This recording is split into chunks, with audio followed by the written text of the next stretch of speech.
Welcome back to my YouTube channel. I hope आपको कल job analysis की video मिल गई होगी और साथ ही साथ मैंने चैप्टर 2 की वीडियो भी अपलोड की थी। अब हम हमारा नेक्स्ट टॉपिक करने जा रहे हैं मेथड्स ऑफ जॉब एनालिसिस। मैं बुक से नहीं करा रही हूँ क्योंकि वीके पब्लिकेशन में सिर्फ 3-4 ही मेथड दे और जो कि अच्छे से आपको क्लियर भी नहीं कर पा रहे कि उनका मतलब क्या है। तो मैंने अपनी तरफ से कुछ लिखे हैं, आप उन्हीं पैराग्राफ को लिखना, उनकी डीमेरिट्स और मेरिट्स आप खुद क्रिएट कर सकते हो। तो उसी के अकॉर्डिंग मैं आपको एक्सप्लेन करती हूँ। जॉब एनालिसिस क्या है, व्हाट इज जॉब एनालिसिस हम ऑलरेडी कर चुके हैं बट फिर भी मैं बार एक्सप्लेन कर रही हूँ।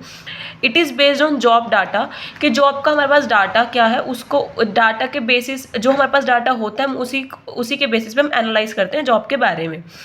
उसके बाद आता है जब हमारे पास जॉब डाटा के बेसिस पे हम एनालाइज तो करते हैं, पर जो how to collect job related data, job से रिलेटेड डाटा कहाँ से कलेक्ट करें, ये क्वेश्चन भी अराइज होता है। उसके बाद a variety of methods are available for collecting job data. ठीक है, अब जॉब डाटा को कलेक्ट करने के बहुत सारे मेथड्स हैं, तो उसी के बारे में हम पढ़ते हैं कि हम कहाँ से जॉब डाटा के बारे में इंफॉर्मेशन कलेक्ट करें जिससे हम उस जॉब के बारे में एनालाइजेशन कर सकें। सबसे पहला मेथड आता है ऑब्जर्वेशन मेथड। ऑब्जर्वेशन मतलब नाम से ही क्लियर हो रहा है, देख के, परख के, जज करके, सुपरवाइज करके, मेंटोर करके, गाइड करके। तो देखिए, data is collected through observation and employ while at work. ठीक है, जब एम्प्लॉय कोई भी टास्क, कोई भी काम, कुछ भी एक्टिविटी परफॉर्म कर रहा है उसको हम ऑब्जर्व करेंगे और उसी ऑब्जर्वेशन के थ्रू हम डाटा कलेक्ट कर लेंगे। राइट, फॉर एग्जाम्पल आप अपनी क्लास में क्या होता है, टीचर आपको पढ़ाती है, ठीक है, वो आपको ऑब्जर्व करती है, ठीक है, कि किसने कितना सुना, किसने कितना नहीं सुना, कौन ध्यान से सुन रहा है, कौन कितना एक्टिवली रिस्पॉन्स कर रहा है, कौन नहीं कर रहा। ठीक है, देन सैटरडे को पीटीएम मीटिंग होती है, आपके पेरेंट्स आते हैं, पूछते हैं कि हमारा बच्चा कैसा है, तो टीचर सब बताती है ना कि आपका बच्चा इतने इतने ध्यान से सुनता है, इतने टाइम पे नहीं सुनता है, मैंने इसको बहुत बार, और आपकी उस दिन गलतियां भी बताई जाती हैं, आपकी जो परफॉर्मेंस अच्छी होती है उसे अप्रेज भी किया जाता है। तो यही काम है कि डाटा को कलेक्ट करना जब वो काम कर रहे हैं। जब हम जॉब को एनालिस्ट करते हैं केयरफुली तो हम रिकॉर्ड करते हैं, क्या क्या चीज़ें रिकॉर्ड करते हैं, व्हाट द वर्कर डज, जो एम्प्लॉय है, जो वर्कर है वो कर क्या रहा है। ठीक है, हाउ ही शी डज, वो किस प्रकार से, कैसे काम कर रहा है, मतलब अच्छे ढंग से कर रहा है, बुरे तरीके से कर रहा है, जल्दबाजी में कर रहा है, धैर्य से कर रहा है, टाइम कितना ले रहा है, कितने कम समय में अपना काम कर पा रहा है। ठीक है, and how much time is needed for completion of a given task, वो कितना टाइम ले रहा है उस पर्टिकुलर टास्क को करने में, ये चीज़ भी नोट करी जाती है। इन दो तीन चीज़ों के बेसिस पे आप कलेक्ट करते हो इन्फॉर्मेशन के बारे में। उसके बाद आता है this is a most reliable method of seeking first hand information. ये बहुत रिलायबल मेथड है कि हम किसी को ऑब्जर्व करके अपनी इन्फॉर्मेशन लगाते हैं रिलेटिंग टू अ जॉब। हम अपने आंखों से देखते हैं और अपने हाथों से इंफॉर्मेशन कलेक्ट करते हैं। It is good for job that, ये जॉब के लिए बहुत ही अच्छा है क्योंकि ये इन्वॉल्व्स करता है फिजिकल एक्टिविटी, फिजिकल एक्टिविटी को इन्वॉल्व करता है, इसीलिए बहुत गुड है। How ever it may not be suitable for mental activities, but आप इसमें सिर्फ पर्सन को काम करते हुए देखते हो, जो आपने उसको काम दी है तो आप उसी से कर सकते हो। अगर आप किसी पर्सन को केस स्टडी दो कि हाँ एनवायरनमेंट में ये सिचुएशन आप कैसे हैंडल करोगे, उस बेसिस पे आप उस चीज़ का एनालाइजेशन नहीं कर सकते। तो ऑब्जर्वेशन मेथड सिर्फ वहीं पे रिलायबल है, जो आप कोई टास्क दो उसमें कैसे काम करें उसके बेसिस पे आप इन्फॉर्मेशन कलेक्ट कर सकते हो ना। आप अब इसकी मेरिट्स एंड डीमेरिट्स खुद क्रिएट कर लेना, ठीक है, मैंने आपको अच्छे से एक्सप्लेन कर दिया है। उसके बाद सेकंड मेथड आता है इंटरव्यू मेथड। इंटरव्यू मेथड क्या होता है, जब जॉब एनालिसिस डायरेक्टली इंटरव्यू देते हैं जॉब होल्डर को through a structured interview to gain information about the job. जब कोई भी डायरेक्टली आपसे इंफॉर्मेशन लेता है जॉब होल्डर से, मतलब जो जॉब को होल्ड कर रहा है, तो एक स्ट्रक्चर्ड इंटरव्यू होता है जिससे हम सारी इंफॉर्मेशन जॉब के लिए ले लेते हैं। ये मेथड सुटेबल है पर्टिकुलर जॉब के लिए, जो भी पर्टिकुलर जॉब्स होंगी जहाँ पे डायरेक्ट ऑब्जर्वेशन की नीड नहीं होगी, मतलब जहाँ पे फेसिबल नहीं है डायरेक्ट जॉब। फॉर एग्जाम्पल, अगर कोई भी एम्प्लॉई है, ठीक है, वो काम करने आ रहा है आपके फर्म में, तो आप उसका इंटरव्यू लेते हो, जो आपने डायरेक्टली मतलब स्ट्रक्चर्ड कर रखा है, जो आपने ऑलरेडी प्लान कर रखा है, उसके बेसिस पे आप उसको इन्फॉर्मेशन दे रहे हो और उससे ले रहे हो कि उसको जॉब के बारे में कितनी नॉलेज और कितनी नहीं है, कि वो पर्सन उस जॉब के लिए अपॉइंट करने के लिए सुटेबल है भी या नहीं है। ठीक है, this method is time consuming and costly, क्योंकि क्योंकि इसलिए क्योंकि हमें पहले स्ट्रक्चर्ड बनाना पड़ता है, फिर इंटरव्यू लेना पड़ता है, फिर इंफॉर्मेशन कलेक्ट करनी पड़ती है, फिर एनालाइज करना पड़ता है, फिर अपॉइंट करना पड़ता है, तो काफ़ी लंबा हो जाता है। अगर लार्ज ऑर्गेनाइजेशंस हैं तो उनके लिए काफ़ी कॉस्टली पड़ जाता है। There is a possibility that biases on the part of the analyst, यहाँ पे बायसेस होने के भी बहुत बड़े चांसेस है। अगर आप जॉब होल्डर को पहले से ही जानते हो तो आप बायसनेस कर सकते हो। एंड द जॉब होल्डर मतलब उसके साथ भी, ठीक है। In short the effectiveness of this method will depend on the ability of both, जो इंटरव्यूअर है वो भी और जो रिस्पॉन्ड है वो भी। जब आप क्वेश्चन पूछ रहे हो तो वो किस तरह से रिस्पॉन्ड कर रहा है मतलब आपकी चीज़ों को। अगर मान लो इंटरव्यू क्वेश्चन पूछ रहा है एम्प्लॉय से, तो वो किस तरह से रिस्पॉन्ड कर रहा है, ठीक है, और जो रिस्पॉन्स दे रहा है वो कितने अच्छे तरीके से रिस्पॉन्स दे रहा है इंटरव्यू को। तो बहुत ही दोनों चीज़ें ही मैटर करती हैं इस मेथड में, ठीक है। उसके बाद हमारा नेक्स्ट मेथड आता है क्वेश्चनेयर मेथड। क्वेश्चनेयर मेथड मतलब आपको नाम से ही क्लियर हो रहा है, आज से पीछे हमारे दोनों हुए थे। जब एम्प्लॉय को एक स्ट्रक्चर्ड क्वेश्चनेयर दिया जाता है फिल करने के लिए, जहाँ पे सुपरवाइजर को रिटर्न करना होता है। क्या होता है, जो हमारे सुपरवाइजर होते हैं, जो HR मैनेजर्स होते हैं, वो एक स्ट्रक्चर्ड क्वेश्चनेयर प्रिपेयर कर देते हैं according to need, skill and job, और जॉब से रिलेटेड भी। फिर एम्प्लॉय से फिल करता है, फिर उसको सुपरवाइजर को रिटर्न कर देता है। It provides comprehensive information about the job. आपको इस स्ट्रक्चर्ड क्वेश्चनेयर की वजह से काफ़ी ज़्यादा इंफॉर्मेशन मिल जाती है, जो कि आपकी जॉब के लिए काफ़ी बेहतरीन साबित होती है। जब कोई सिचुएशन, अगर लार्ज नंबर ऑफ पीपल हैं और सेम काइंड ऑफ का जॉब कर रहे हैं, मतलब फॉर एग्जाम्पल एक स्कूल में कम से कम बहुत सारे स्वीपर होते हैं, उनसे हमें कोई भी जॉब की राय लेनी है तो हम उन सब के लिए एक क्वेश्चनेयर प्रिपेयर कर सकते हैं, स्टाफ के लिए एक कर सकते हैं, स्टूडेंट्स के लिए एक कर सकते हैं, तो वहाँ पे सुटेबल रहेगा। Job are standardised and structured can be created to ask the question related the job. जो जॉब होते हैं वो स्टैंडर्डाइज होते हैं, एक स्ट्रक्चर्ड होते हैं, जो हम क्रिएट करते हैं ताकि हम उससे जॉब से रिलेटेड ही क्वेश्चन पूछते हैं, और उसी के अकॉर्डिंग हम उनका स्टैंडर्ड और एक स्ट्रक्चर्ड क्रिएट करते हैं जॉब के अकॉर्डिंग ही। तो बिगेस्ट बेनिफिट क्या है, हमारे पास डाटा कलेक्ट हो जाती है, वो भी क्वांटिफाइड और स्टैटिस्टिकल एनालिसिस में, जो कि that can be use to collect the data. मतलब जो भी डाटा हम कलेक्ट करते हैं वो क्वांटिफाइड और स्टैटिस्टिकल फॉर्म में एनालाइजन में करते हैं, ताकि जो डाटा हमारे पास कलेक्ट है हम उसको यूज कर सके।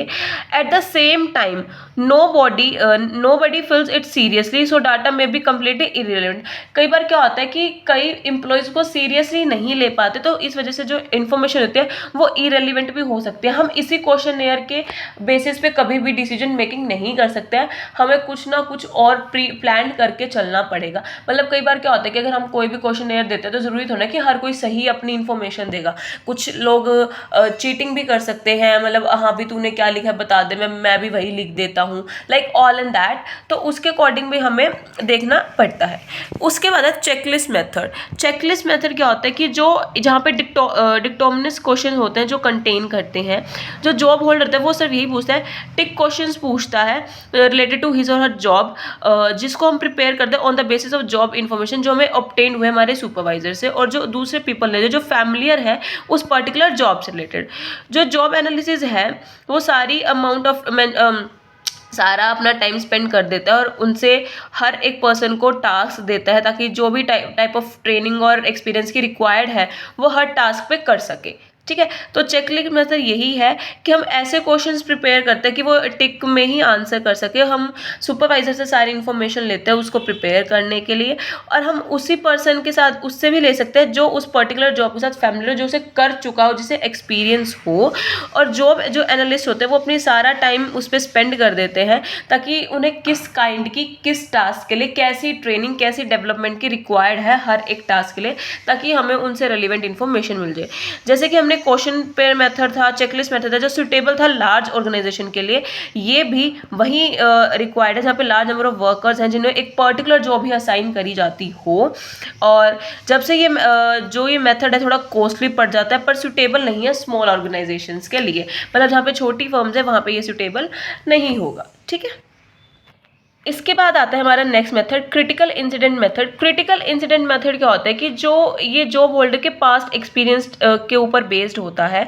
हाँ, हम क्या करते हैं, रिकैपिटुलेट करते हैं, डिस्क्राइब करते हैं पास्ट इंसिडेंट को रिलेटेड टू द जॉब, और जो इंसिडेंट है उसको as a report job holder उन्हें क्लासीफाई करते हैं वेरियस कैटेगरीज में, ताकि हम उन्हें एनालाइज कर सके डिटेल में। जो भी जॉब जो जॉब एनालिसिस है, जो भी रिक्वायरमेंट पड़ती है हाई डिग्री ऑफ स्किल की एनालाइज करने के लिए उन इंसिडेंट से, वो डिस्क्राइब करते हैं। और ये मेथड भी टाइम कंज्यूमिंग है और पास्ट एक्सपीरियंस के ऊपर बेस्ड है। बेसिकली क्या कहने का मतलब है इस मेथड का, जो ऑलरेडी उस जॉब को कर चुके हैं, जिनके पास एक्सपीरियंस है, उनसे हम सारी इंफॉर्मेशन कलेक्ट करते हैं और उसी वेरियस कैटेगरीज के ऊपर हम सारी डिटेल्स को एनालाइज करते हैं, जहाँ पे हाई डिग्री ऑफ स्किल को हम एनालाइज करते हैं और साथ ही साथ जो भी डिसीजन है वो उनको अप्रोप्रिएटली डिस्क्राइब करते हैं हमारे जॉब होल्डर्स को, ताकि उन्हें पता चले कि पास्ट में ऐसा ऐसा एक्सपीरियंस हुआ है। अगर आपको फ्यूचर में अगर कोई भी ऐसी दिक्कत फेस करनी पड़े तो आप ऐसे रिएक्ट कर सकते हैं। तो ये काफ़ी टाइम कंज्यूम है कि हम पहले पुराने के पास जाएंगे, उनसे क्वेश्चन करेंगे, वो अपना एक्सपीरियंस शेयर करेंगे, फिर हम इन्फॉर्मेशन लिखेंगे, फिर उसे एनालाइज करेंगे, फिर अपने एम्प्लॉयज़ को बताएंगे, फिर वो इम्प्लीमेंट करेंगे। तो it is a very time consuming method, क्योंकि ये पास्ट एक्सपीरियंस के ऊपर बेस्ड है। ठीक है। Now diaries and log reports. Diaries and log reports क्या होता है, जो जॉब होल्डर होता है वो एक डायरी मेंटेन करता है, डिटेल जो भी जॉब रिलेटेड जो भी एक्टिविटीज़ परफॉर्म करता है।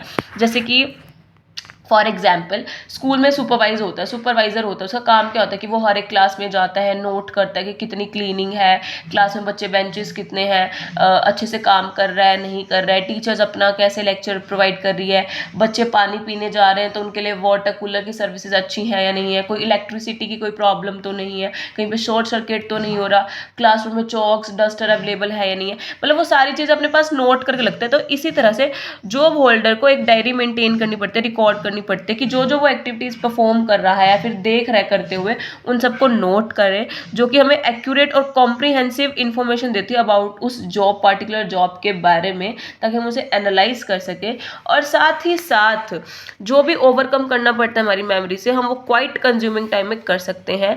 पर हाँ, हमें डिज़ायरेबल डाटा हम मतलब डिज़ायरेबल डाटा नहीं मिलता सुपरवाइजर रिलेशनशिप से, क्योंकि जो इक्विपमेंट और जो वर्किंग कंडीशन है वो यूज़ कर रहा है वर्क प्लेस में, उसके लिए थोड़ा मुश्किल है। अब सुपरवाइज का जो ओहदा है वो एक टीचर स्टूडेंट से बहुत बड़ा है, वो क्यों जाएगा ऐसे कंडीशन में जहाँ पे उसको डिफ़िकल्टी फेस करनी पड़ेगी। तो सुपरवाइज़र भी अपना काम तभी करेगा जब उसके पास प्रॉपर बेनिफिट्स होंगे, उसको काम करने में मज़ा आएगा, ड्यूटी और रिस्पॉन्सिबिलिटी लेने में। ठीक है। उसके बाद आता है हमारा टेक्निकल कॉन्फ्रेंस मेथड। ये हमारा लास्ट मेथड है जॉब एनालिसिस का। टेक्निकल कॉन्फ्रेंस मेथड में क्या होता है, एक कॉन्फ्रेंस ऑर्गेनाइज करी जाती है सुपरवाइजर्स के लिए, जो कि एक्सटेंस नॉलेज प्रोवाइड करती है आपको जॉब के बारे में। जो भी डेलिब्रेट वेरियस एक्सपेक्ट होते हैं जॉब से रिलेटेड, उनको एनालिस्ट करते हैं और सारी इंफॉर्मेशन गेन करते हैं, और सारा डिस्कशन होता है उन सुपरवाइजर और एक्सपर्ट्स के बीच में। और ये मेथड बहुत कम टाइम कंज्यूम करता है, और अमाउंट ऑफ टाइम है वो कम, और हमारे पास एक्यूरेसी और ऑथेंटिसिटी, एक एक्चुअल जॉब होल्डर की इंफॉर्मेशन आ जाती है। और जो जॉब होल्डर होते हैं वो इन्वॉल्व नहीं होते इसको जॉब इन्फॉर्मेशन को कलेक्ट करने में, सिर्फ और सिर्फ सुपरवाइजर और एक्सपर्ट्स होते हैं जो एक दूसरे से डिस्कस करते हैं, सारे डिस्कशन करते हैं और जॉब से रिलेटेड वेरियस एक्सपेक्ट्स को डिस्कस करते हैं और अपना इंफॉर्मेशन कलेक्ट करते हैं। ठीक है। तो ये थे आपके 7 मेथड। मैं वीडियो के एंड में इनका पिक्चर्स भी अपलोड कर दूंगी ताकि आपको एज अ नोट्स ये मिल जाए, और अगर कोई भी डाउट हो तो आप मुझसे पूछ सकते हैं। इसके बाद हमारे बुक में आता है हमारा नेक्स्ट टॉपिक, जॉब डिस्क्रिप्शन। अब हम उसको करने जा रहे हैं। देखिए, जॉब डिस्क्रिप्शन क्या होता है, प्रिपरेशन ऑफ बहुत नेसेसरी होता है जब हमें कोई वेकेंट सीट की एडवर्टीजमेंट करनी हो। ये एक ऐसा प्रोसेस है जॉब डिस्क्रिप्शन जिसमें हम रिकॉर्ड करते हैं सारे फैक्ट्स, एक्टिविटीज़ और जॉब होल्डर की, उसे कैसे और कब परफॉर्म करनी है। जॉब डिस्क्रिप्शन एक फर्स्ट इमीडिएट है जो एक जॉब एनालिसिस के प्रोसेस का एक प्रोडक्ट है, जो हमारे पास एक फैक्चुअल स्टेटमेंट को ऑर्गेनाइज करता है जॉब के कंटेंट के बारे में, लाइक उसकी duties, responsibility of a specific job, सारे टाइटल इंडिकेट करता है। एक ऐसा डॉक्यूमेंट जो नेचर और कंसिस्ट अपने अंदर रखता है ताकि वो जॉब किस वे से है उसको रिकॉर्ड कर सके। According to Edwin, the first and immediate product of the job analysis is the job description। मतलब जॉब एनालिसिस से पहले हमें जॉब डिस्क्रिप्शन फ्रेम करना पड़ता है कि जॉब के अंदर क्या क्या टाइटल्स होंगे, क्या क्या डॉक्यूमेंट्स होते हैं, क्या नेचर है और उसे कैसे एग्जिस्टिंग और जो प्रोमिनेंट जॉब के फैक्ट्स क्या क्या है। मतलब जब जॉब डिस्क्रिप्शन क्या होता है कि जॉब का टाइटल क्या होगा, लोकेशन कहाँ होगी, क्या काम करना होगा, किस कंडीशन में करना होगा, क्या सैलरी मिलेगी, कितनी ड्यूटीज़ होंगी, कितनी रिस्पॉन्सिबिलिटीज़ होंगी, किसके साथ रिलेशन बनाने पड़ेंगे, किसके साथ कांटेक्ट करना पड़ेगा और क्या क्या बोनस और इंसेंटिव्स होंगे। ठीक है। जो जॉब डिस्क्रिप्शन है एक मैनेजमेंट का टूल है जो सिंपली ऑर्गेनाइज करता है एचआरएम में, और ये सिर्फ यही नहीं रिवील करता है कि आपको करना क्या है, कैसे करना है और क्यों करना है, बट ये भी डिस्क्राइब करता है जॉब का टाइटल क्या है, ड्यूटीज़ क्या है, रिस्पॉन्सिबिलिटीज़ कौन कौन सी परफॉर्म करेंगी, आपको कौन सी अथॉरिटी साइन करनी पड़ेगी और कौन कौन से फीचर है उस जॉब में। तो जॉब डिस्क्रिप्शन आपको क्लैरिफाई करता है आपके work functions, reporting relationship, helping employees understand their job, ताकि वो अंडरस्टैंड कर सकें उनकी जॉब्स क्या है, और साथ साथ ये मेंटेन करता है कि आपका सैलरी स्ट्रक्चर कितना होगा, और इवैल्यूएट करने में भी हेल्प करता है आपको। जॉब डिस्क्रिप्शन आपको हेल्प करता है, परफॉर्मेंस इवैल्यूएशन भी बेस्ड होती है हमारे जॉब डिस्क्रिप्शन के ऊपर। ठीक है। तो क्या क्या कंटेंट आता है हमारे जॉब डिस्क्रिप्शन के अंदर, देखिए सबसे पहले जॉब टाइटल कि जो सुटेबल टाइटल क्या होगा जॉब का, जो कि हम शॉर्ट, डिफाइन और suggestive of the nature of the job से रिलेटेड दे सके। लोकेशन क्या होगी, मतलब जहाँ पे उस जॉब को परफॉर्म करना है जॉब होल्डर का, like department, section, shop, office क्या है, तो नेसेसरी इन्फॉर्मेशन देना जॉब के बारे में, मतलब लोकेशन देना बहुत नेसेसरी है। Functions of the job are clearly and prescribed stated कि आपको कौन कौन सी फंक्शंस परफॉर्म करने पड़ेंगे। जॉब की समरी, मतलब उसमें क्या एडिशनल इन्फॉर्मेशन की रिक्वायरमेंट है, क्या आपको उस जॉब में फाइन करना पड़ेगा, क्या इनका पैराग्राफ्स है आपके जो आपको कन्वीनियंट और आपको आइडेंटिफाई करना पड़ेगा, क्या क्या ड्यूटीज़ एंड रिस्पॉन्सिबिलिटीज़ होंगी जॉब होल्डर की कि प्राइमरी, सेकेंडरी, अदर, या फिर कितना टाइम टेकन लगेगा उसको उस जॉब को परफॉर्म करने में, और सब जॉब्स को मेंशन भी करना पड़ेगा। नेचर ऑफ द सुपरवाइजर्स, जो जॉब है लाइक अनस्किल्ड जॉब है, उन्हें कितनी रिक्वायर्ड है, वो सुपरवाइजर के साथ ज़्यादा काम करेगा या कम काम करेगा, कितनी डिग्री ऑफ सुपरवाइजर रिक्वायर्ड उसको पड़ेगी हर एक जॉब के लिए, ताकि वो भी मेंशन होते हैं हमारे जॉब डिस्क्रिप्शन के अंदर। कौन कौन से मशीन, टूल्स, मटेरियल्स को यूज़ करना है और कौन से उनमें परफॉर्मेंस की नीड होगी, इन सब की वो भी जॉब डिस्क्रिप्शन इंक्लूडेड होता है।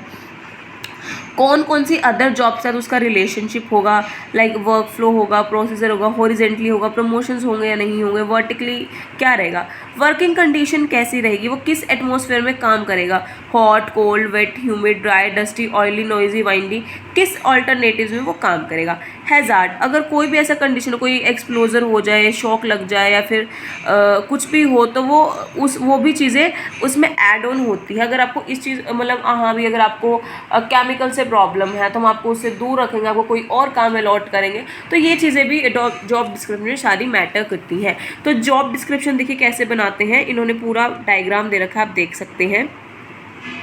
इन्हीं के अकॉर्डिंग आपको जॉब सारा कुछ मिल जाता है। नाउ एडवांटेजेस क्या है हमारे जॉब डिस्क्रिप्शन में, हम जब रिक्रूट इंटरव्यू सेलेक्ट करते हैं तो हमें काफ़ी हेल्प करता है जॉब को ओपनिंग करने में, पीपल्स को राइटिंग लेटर लिखने में और ऑर्गेनाइजेशन में उनको बुलाने के लिए, ताकि हमारे पास कैंडिडेट आए, ताकि हम उन्हें एक अच्छा आउटलाइन दे सके जॉब के बारे में, जो भी कैंडिडेट उसके लिए कंसिडर करता है। ओरिएंटेशन एंड ट्रेनिंग होती है जब न्यू एम्प्लॉयज़ की, तो जो भी ओवरव्यू देना होता है एक्टिविटी का, उसके लिए काफ़ी नीडेड होता है, ताकि हम एम्प्लॉयज़ को पूरी डिटेल दे सकें कि आपको बाय द जो सुपरवाइज़र है, जो ट्रेनिंग पीपल है, उसे अच्छे से सारी इन्फॉर्मेशन प्रोवाइड करा सके। परफॉर्मेंस स्टैंडर्ड, जो जॉब डिस्क्रिप्शन है वो बहुत ज़्यादा डेवलपमेंट करता है हमारे परफॉर्मेंस स्टैंडर्ड की, जो एक्सपेक्ट होता है क्वांटिटी में, और जो क्वालिटी ऑफ परफॉर्मेंस एक्सपेक्टेड होती है हमें जॉब डिस्क्रिप्शन के अंदर, जो वर्थ होती है। जॉब एवोल्यूशन, जो जॉब है वो हमें प्रोवाइड करता है बेसिक इन्फॉर्मेशन कि हम जॉब को कैसे एवोल्यूट कर सकते हैं। जॉब एवोल्यूशन एक ऐसा प्रोसेस जो डिटरमाइन करता है जॉब की वर्थ कितनी है ऑर्गेनाइजेशन में, ताकि उसके अकॉर्डिंग हम वेजेस और सैलरी को एस्टेब्लिश कर सकें। Clarification and recognition of roles, इसी से हम जो सुपरवाइजर और सबऑर्डिनेट है उनके ग्रुप डिसीजन के टाइम पे हम क्लैरिफाई करते हैं कि उनका क्या म्यूचुअल एक्सपेक्टेशंस होगा और उसी के अकॉर्डिंग एक बेटर अंडरस्टैंडिंग और रिस्पॉन्सिबिलिटी नेगोशिएट हो जाती है। ट्रांसफर एंड परफॉर्मेंस डिसीजन, जो जॉब डिस्क्रिप्शन है वो हम इसलिए भी यूज़ करते हैं ताकि हम एवेन्यूज़ डेवलप कर सकें, लाइक ट्रांसफ़र, प्रमोशन, अगर कुछ ऐसा एडवांसमेंट अगर हमारी ऑर्गेनाइजेशन लीड करती है तो। नाउ जॉब स्पेसिफिकम, एक अनदर इमीडिएट आउटकम है जॉब एनालिसिस स्पेसिफिक, जो एक डॉक्यूमेंट है जो कंटेन एक्सेप्ट करते हैं इनकी क्वालिटीज़ को जो नेसेसरी होती हैं एक जॉब को प्रॉपरली परफॉर्म करने के लिए। तो एक ऐसा रिक्वायरमेंट है education, quality, training, skill, talent, potential, ability to perform the job successfully. अब ज़रूरी थोड़ा ना हम पर्सन को हर एक चीज़ की ट्रेनिंग और डेवलपमेंट ट्रेनिंग देंगे, उसके अंदर भी तो कुछ स्किल, एबिलिटी, परफॉर्मेंस होनी चाहिए, एक्सपीरियंस होना चाहिए उस काम को करने का।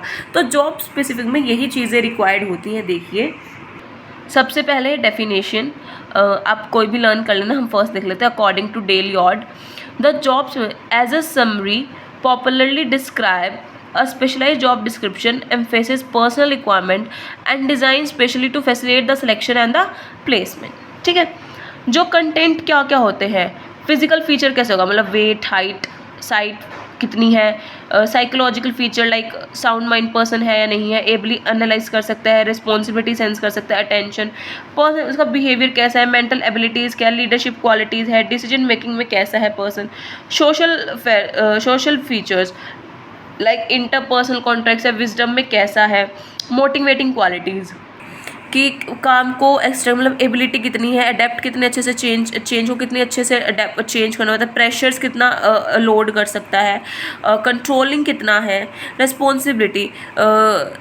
वो पर्सन में कितनी एबिलिटी है रिस्पॉन्सिबिलिटी को अपॉइंट करने की, उस जॉब को अपॉइंट करने की, उस रिस्पॉन्सिबिलिटी को लेने की, परफॉर्म करने के लिए, ये सारी चीज़ें देते हैं। Potential problem of job analysis, lack of support from top manager, जो हमारे टॉप लेवल के मैनेजर्स हैं उनका सपोर्ट नहीं दिखता है, प्रॉपर्ली सपोर्ट नहीं कर पाते हैं। जो टॉप मैनेजर वो सिंप्लीफाइड डेलीगेट कर देते हैं टास्क को जॉब एनालिस्ट को, पर वो बॉदर नहीं करते कि उनके बीच कुछ रिस्पॉन्सिबिलिटीज़ हैं, तो उन्हें भी इनिशिएटिव और कम्युनिकेट करना चाहिए according to need and the purpose of the job analysis. जो हमारे लोअर लेवल के मैनेजमेंट है वो ये नहीं देखते कि हमारे एम्प्लॉयज़ भी हैं, उनके लिए कोई स्टेप नहीं उठाते। तो नेसेसरी है टॉप मैनेजमेंट का फुल कोऑपरेशन दिखाए सारे लेवल्स के मैनेजमेंट के साथ। Lack of cooperation from employees, कई बार इतना फेयरफुल माइंडसेट हो जाता है, वो अप्रोच तो करते हैं एलिमेंट स्टडी की, बट क्या होता है कि वो इतने अच्छे से क्लोजली स्टडी नहीं कर पाते, जिसका नेगेटिव इम्पैक्ट हमारे लॉन्ग रन में आगे जाके पड़ता है। Lack of clarity regarding the need of the analysis, बहुत सारी एक्टिविटीज़ होती हैं जो प्रॉपर्ली हम एस्टेब्लिश और अंडरस्टैंड करते हैं, यही पर्पस रहता है कि हम उसको यूजलेस ना करें। जो सेम अप्लाई, जो यही सेम हमारी जॉब एनालिसिस में होता है, जो जॉब वो बहुत सारे ऑब्जेक्टिव्स को एस्टेब्लिश करता है, कॉम्प्रिहेंसिव एक्टिविटीज़ को, ताकि डाटा कलेक्ट कर सके जितना हम कर सकते हैं। बायनेस ऑफ जॉब एनालिस्ट, जो जॉब एनालिस्ट है उसको कम्प्लीटली अनबायस्ड होना चाहिए ताकि वो जब एनालाइज करे जॉब को, और बहुत सारे जो नंबर ऑफ जॉब्स हैं वो रिमूव हो जाते हैं फ्रॉम द ऑर्गेनाइजेशन, मर्ज हो जाता है। तो जो एनालिस्ट है उसको बायस नहीं होना चाहिए, save the job of existing people, जो भी है मतलब हर के साथ अच्छा रहे, उसकी सारी गुड एंड टर्म्स कंडीशन हो हर किसी के साथ। बायनेस को अवॉइड करें ताकि जो भी बेस्ट आउटसोर्स है प्रोसेस का वो हमारा बाहर निकल के आए। ठीक है, using only a single source of data, जो जॉब एनालिस्ट है वो बहुत सारी वेराइटी ऑफ सोर्सेज इन्फॉर्मेशन से कलेक्ट कर सकता है, but due to positive of time and due to lengthy any other reason, job analyst को अवॉइड करना चाहिए completion of collection of data from the all sources, जो भी एक्सेस है उसी से वो अपना डिसीजन ले। इनसफिशिएंट टाइम एंड रिसोर्सेज, कई बार जो हमें इतना टाइम नहीं होता कि वो टास्क को कंप्लीट करें, तो नेचुरल है कि वो उसको रश करेगा काम को, असाइनमेंट को कंप्लीट करने के लिए टाइम पे, तो वो अच्छे से काम नहीं होगा। अगर टास्क को बुला रहे हो तो रिसोर्सेज आपको प्रोवाइड कराने चाहिए ताकि वो उसके साथ अकॉर्डिंग टू एंटायर प्रोग्राम में फिट हो जाए, वो बजट भी प्रोवाइड करे। तो कुछ ऐसे इश्यूज आते हैं जो एडवर्सली इम्पैक्ट करते हैं हमारे क्वालिटी ऑफ आउटपुट पर। इम्प्रॉपर ट्रेनिंग, जो जॉब एनालिस्ट हैं जो काम करते हैं उन्हें पास एक्सपर्ट की नॉलेज होती है सारे टास्क की, जो डीप नॉलेज होती हैं, जो लेस्ट पॉसिबल होती हैं, तो नेचुरली वो नोटिव टास्क होगा, बट हमें इम्प्रॉपरली ट्रेन एनालिस्ट नहीं करना चाहिए जो कि हार्मफुल होता है हमारी ऑर्गेनाइजेशन के बेहतर के फ्यूचर के लिए। ठीक है, absence of verification and review, जो हमारे टॉप मैनेजर हैं वो रिपोर्ट को रिसीव कर लेते हैं बट जो कंप्लीट भी टास्क हो जाते हैं, पर रेयरली क्या होता है कि वो डिमांड रखते हैं रिव्यू की। तो ये श्योर करा जाता है कि जॉब एनालिस्ट हैं वो परफेक्ट नॉलेज हो उनकी ऑर्गेनाइजेशन में, वो टास्क को अच्छे से करें। अगर वो अपने फॉल्ट्स को कमिट नहीं करते हैं तो हर एक केसेस में, तो इट इज़ कि उन्हें काम करना कम देखा गया। तो क्वेश्चंस बहुत अराइज होते हैं इस चीज़ में कि उन्होंने ऐसे कैसे किया। Lack of rewards and recognition, जो जॉब एनालिस्ट हैं वो बहुत सारे इन्फॉर्मेशन लेते हैं रिगार्डिंग द जॉब, तो कोई स्पेशल इंसेंटिव उन्हें नहीं मिलता है। क्रिटिकली इंपॉर्टेंट है, तो प्रॉपरली हमें उन्हें जेन्युइनली और क्वालिटेटिव इन्फॉर्मेशन देनी चाहिए हमारे टॉप मैनेजर के मैनेजर्स के साथ। और जो प्रोसेस है जॉब एनालिस्ट उसको ऐसे ट्रीट करना चाहिए कि एक रूटीन टास्क है, और साथ ही साथ जो कैजुअल अप्रोच है होल एक्सरसाइज की उसे भी हमें टेंट करना चाहिए। ठीक है, तो ये था आपका जॉब एनालिस्ट का chapter, methods and job description and specification. अगर कोई भी डाउट है तो आप मुझे मेरी ईमेल आईडी पे, मेरे टेलीग्राम के यूज़र नेम के थ्रू या फिर मेरी इंस्टाग्राम आईडी पे कहीं भी आप मुझसे कांटेक्ट कर सकते हैं, अपने डाउट्स क्लियर कर सकते हैं। एंड हमारा नेक्स्ट चैप्टर है सिलेक्शन एंड रिक्रूटमेंट। अब हमने जॉब का एनालिस्ट कर लिया है, जॉब की सारी चीज़ें लिख लिया, अब हमारी बारी आती है सेलेक्ट करने की एंड रिक्रूट करने की according to our jobs analysation. So आज के लिए बस इतना ही। Thank you, have a nice day. कल मिलते हैं न्यू वीडियो।